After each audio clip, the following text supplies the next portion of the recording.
열왕기하 15장 23절에서 38절까지 말씀을 함께 읽겠습니다. 유다의 왕 아사랴 제50년에 므나헴의 아들 브가히야가 사마리아에서 이스라엘 왕이 되어 2년간 다스리며 여호와께서 보시기에 악을 행하여 이스라엘로 범죄하게 한 느밧의 아들 여로보암의 죄에서 떠나지 아니한지라. 그 장관 르말랴의 아들 베가가 반역하여 사마리아 왕궁 호위소에서 왕과 아르곱과 아리엘을 죽이되 길르앗 사람 50명과 더불어 죽이고 대신하여 왕이 되었더라. 브가히야의 남은 사적과 그가 행한 모든 일은 이스라엘 왕 역대 지략에 기록되니라. 유다의 왕 아사랴 제52년에 르말랴의 아들 베가가 이스라엘 왕이 되어 사마리아에서 20년간 다스리며 여호와께서 보시기에 악을 행하여 이스라엘로 범죄하게 한 느밧의 아들 여로보암의 죄에서 떠나지 아니하였더라. 이스라엘 왕 베가가 아수르 왕 베가 때에 아수르 왕 디글랏 빌레셀이 와서 이온과 아벨벳 마가와 야노아와 게데스와 하솔과 길르앗과 갈릴리와 납달리 온 땅을 점령하고 그 백성을 사로잡아 아수르로 옮겼더라. 우시아의 아들 요담 제20년에 엘라의 아들 호세아가 반역하여 르말랴의 아들 베가를 쳐서 죽이고 대신하여 왕이 되니라. 베가의 남은 사적과 그가 행한 모든 일은 이스라엘 왕 역대 지략에 기록되니라. 이스라엘 왕 르말랴의 아들 베가 제2년에 유다 왕 우시아의 아들 요담이 왕이 되니 나이가 25세라. 예루살렘에서 16년간 다스리니라. 그의 어머니의 이름은 여루사라 사독의 딸이더라. 요담이 그의 아버지 요시아의 모든 행위대로 여호와께서 보시기에 정직히 행하였으나 오직 산당을 제거하지 아니하였으므로 백성이 여전히 그 산당에서 제사를 드리며 분향하였더라. 요담이 여호와의 성전의 윗문을 건축하니라. 요담의 남은 사적과 그가 행한 모든 일은 유다 왕 역대 지략에 기록되지 아니하였느냐. 그때에 여호와께서 비로소 아람 왕 르신과 르말랴의 아들 베가를 보내어 유다를 치게 하셨더라. 요담이 그의 조상들과 함께 자매 그의 조상 다윗성의 조상들과 함께 장사되고 그 아들 아하스가 대신하여 왕이 되니라. 아멘. 어제 주일 예배에서 죄는 관역을 빗나간 화살 같다는 말씀을 드렸습니다. 화살이 관역을 빗나가게 되는 것은 활 시위를 떠날 때부터 이미 빗나가 있었기 때문입니다. 우리의 삶이 하나님으로부터 멀어져 죄악으로 향하는 이유도 마찬가지입니다. 우리의 중심이 하나님으로부터 빗나가 사랑해서는 안 될 것을 사랑하는 것에서 죄가 시작되는 것입니다. 우리는 지금 열왕기서 말씀을 통해 남유다와 북이스라엘의 왕들의 이야기를 묵상하고 있습니다.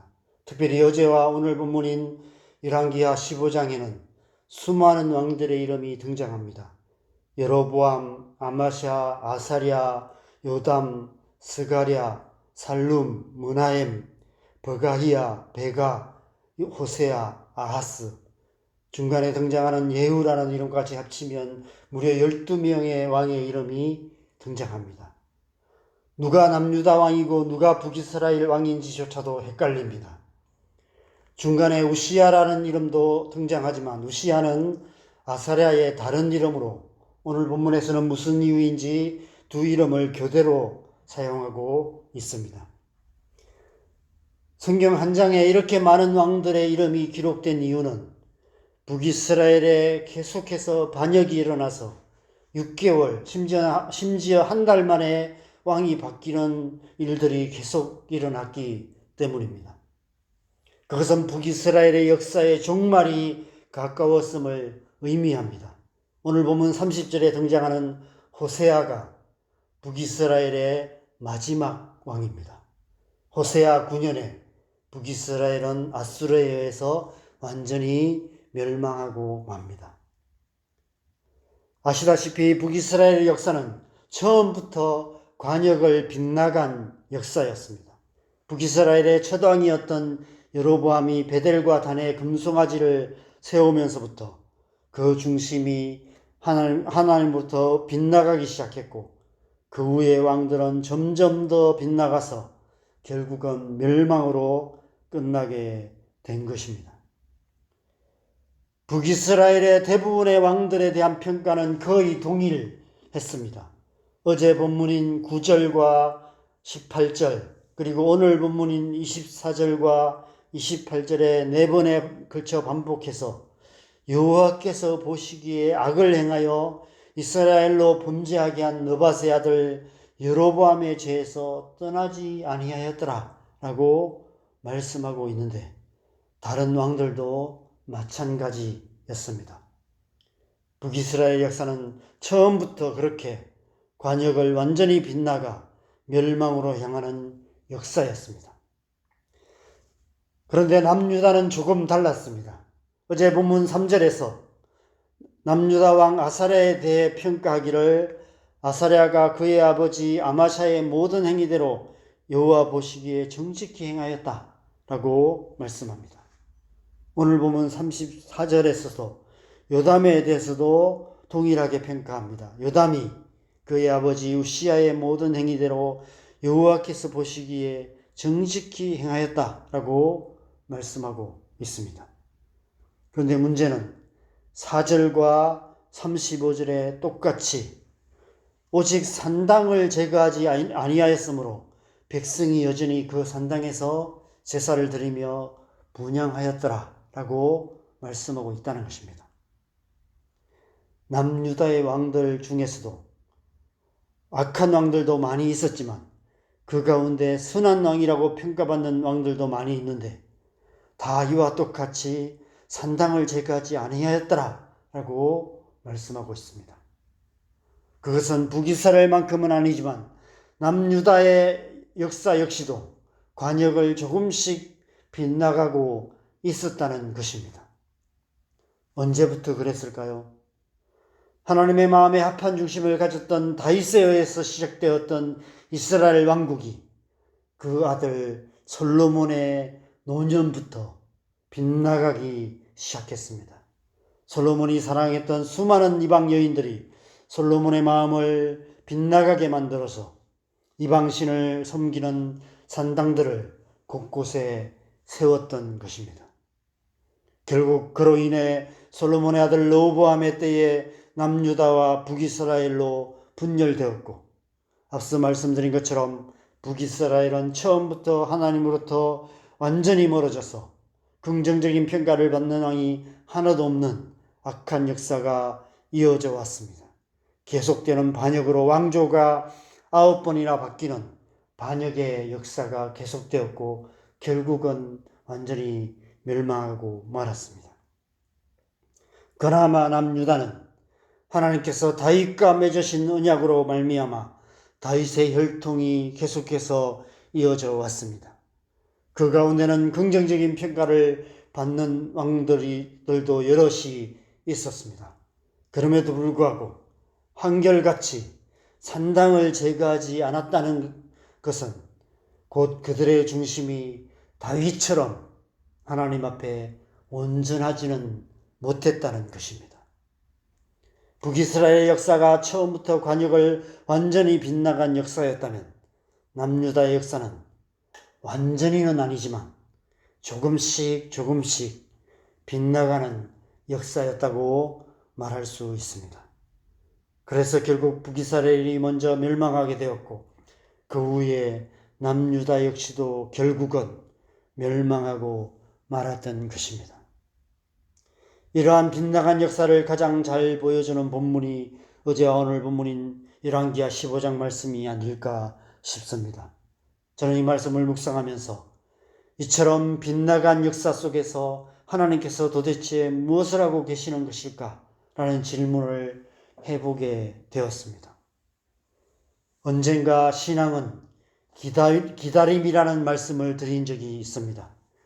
다윗이 여러 시편에서 하나님을 향한 간절한 기다림을 노래했듯이 하나님의 임재를 기다리며 하나님의 말씀을 기다리며 하나님의 도우심과 인도하심을 기다리며 하나님의 은혜와 능력의 손길이 우리 안에 우리의 삶에 역사하셔서 하나님의 뜻을 이루시기를 간절히 기다리는 것이 신앙입니다. 그런데 오늘 말씀을 묵상하면서 그 기다림이 우리만의 일방적인 기다림은 아니라는 생각이 들었습니다. 하나님께서도 지금 기다리고 계신다는 생각이 들었습니다. 하나님으로부터 끊임없이 멀어져만 가는 하나님의 백성들의 빗나간 역사 속에서도 그럼에도 불구하고 그 역사의 방향을 돌이켜 하나님께로 향하게 만들 수 있는 다윗 같은 온전한 중심을 가진 자가 나타나기를 하나님께서 오랫동안 참고 기다리고 계신다는 생각이 들었습니다. 기다려도 다윗 같은 중심을 가진 자가 끝내 나타나지 않았기에 결국 하나님의 아들을 다윗의 자손으로 이 땅에 보내신 것입니다. 예수 그리스도께서 다윗의 자손으로 오셔서 온전한 중심으로 십자가에 못 박혀 죽기까지 복종하심으로 하나님으로부터 멀어져 멸망으로 향하던 이 세상의 빗나간 역사의 방향을 바로 잡으셔서 다시 하나님께로 향하게 만드신 것입니다. 그래서 하나님 나라가 이루어지게 하신 것입니다. 저와 여러분이 하나님의 백성이 되고 저와 여러분이 하나님 나라를 향해서 살아갈 수 있게 된 이유가 바로 그 때문인 것이죠. 하나님의 기다리심과 우리의 기다림이 예수 그리스도 안에서 서로 만나게 되는 것, 그것이 기독교 신앙의 의미이며 그것이 곧 구원인 것입니다. 그래서 우리는 오직 예수, 오직 믿음으로 구원을 얻게 되는 것입니다. 우리가 예수 그리스도를 믿을 때 하나님께서 우리 안에 성령을 부어주셔서 우리의 마음을 새롭게 변화시켜 주시고 우리의 중심이 다윗의 중심처럼 온전한 중심이 되어서 온전히 하나님을 향해 살아가게 하시는 것입니다. 먼저 그의 나라와 그 일을 구하는 삶을 살게 하시는 것입니다. 그래서 우리의 삶을 통해 우리의 가정에, 우리의 직장에, 우리가 살아가는 이 땅에 하나님의 나라와 그 뜻을 이루어가게 만드시는 것입니다. 기다림은 끝나지 않았습니다. 지금도 우리는 하나님의 나라가 우리 안에, 우리의 삶에 이 땅에 이루어지기를 기다리며 살아가고 있고 지금도 하나님께서는 온 세상 모든 민족들이 하나님께 돌아오기를 기다리고 계십니다. 예수님께서 다시 오시는 그날에 하나님의 기다리심과 우리의 기다림이 만나게 될 것입니다. 그날에 하나님 나라가 온전히 이루어지게 될 것입니다. 그날을 기다리며 우리의 중심을 온전히 하나님께로 향하며 살아가는 것, 그것이 하나님의 백성다운 삶인 줄 믿습니다. 저와 여러분의 삶이 그런 삶이 되기를 간절히 바랍니다. 주님 다시 오실 그날을 기다리며 아멘 주 예수여 어서 오시옵소서 마라나타의 신앙으로 날마다 주님께로 더 가까이 나아가는 저와 여러분의 삶 되시기를 주님의 이름으로 간절히 축원합니다. 우리 함께 기도하겠습니다. 여러분, 우리는 날마다 주님의 임재를 기다리며 주님의 그 사랑의 손길을 기다리며 주님의 말씀, 주님의 도우심, 주님의 은혜, 주님의 능력이 우리의 삶 속에 역사하셔서 내 힘으로가 아니라 나의 열심으로가 아니라 하나님의 일하심, 하나님의 은혜로 우리의 삶 속에 하나님의 나라가 이루어지기를 기다리며 살아갑니다. 하나님께서도 온 땅과 열방 가운데 수많은 영혼들이 주님께 돌아오는 그날을 기다리고 계십니다. 그래서 마침내 예수 그리스도께서 다시 오셔서 하나님 나라가 온전히 이루어지기를 하나님께서도 기다리고 계시고 우리도 기다리고 있습니다.